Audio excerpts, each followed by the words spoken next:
Good morning guys! Kamusta kayo? Ayun! Nabanggit ko nga sa isa sa mga vlog ko na masarap dito sa Heaven's Barbecue. Kaya ito na, makakakain na rin dito. First time ko lang din kumain dito. Pero naikikwento sa akin ni Mrs. na masarap nga dito. Naikukumpara nga niya ito sa isa sa mga sikat na barbecue restaurants. Baka nga daw mas masarap at mas mura pa dito.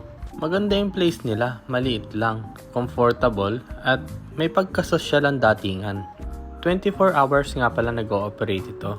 Meron din silang mga tindang beers and other decors. So sa tingin ko, inuman din ito sa gabi. Ito nga pala ang kanilang menu.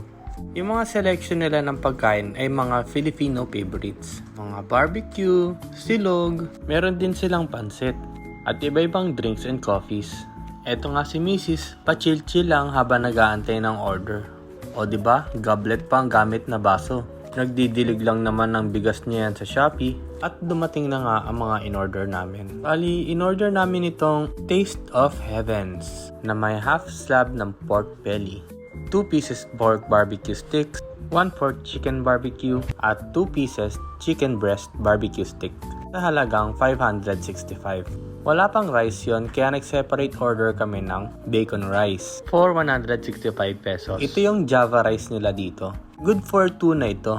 Pero mukhang pwede rin for 3 kapag mahina kumain. Umorder din pala kami ng starters na cheese sticks. Kala namin matagal kasi isa-serve, yung pala mabilis lang din i-serve yung barbecue.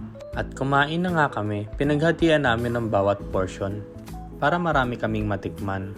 Masarap lahat ng nasa platter, pero ang mas pinakatumatak sa akin ay yung kanilang chicken barbecue. Hindi siya ganon katamis at tamang-tama yung lambot ng laman. In fairness din naman sa kanilang chicken breast on barbecue stick, malambot siya. Hindi mo akalaing breast part siya. Sa pork belly naman, nothing special. Masarap, parang lutong bahay. Pero masarap talaga yung kanilang bacon rice. Actually, nabitin nga ako. Kaya ko siguro ubusin yung isang order. Hindi. Kaya ko talaga. Masarap kasi talaga. And as for the cheese sticks, sa tingin ko overpriced siya. Pero ayos naman daw, masarap naman, sabi ni Mrs. Itong branch nga pala na to ay yung sa Malugay Street, corner Buendia, Bel Air. Meron ding parking dito at may CR na may bidet. Cash at Gcash nga lang pala ang ina-accept nila. Ayun lang, bye-bye!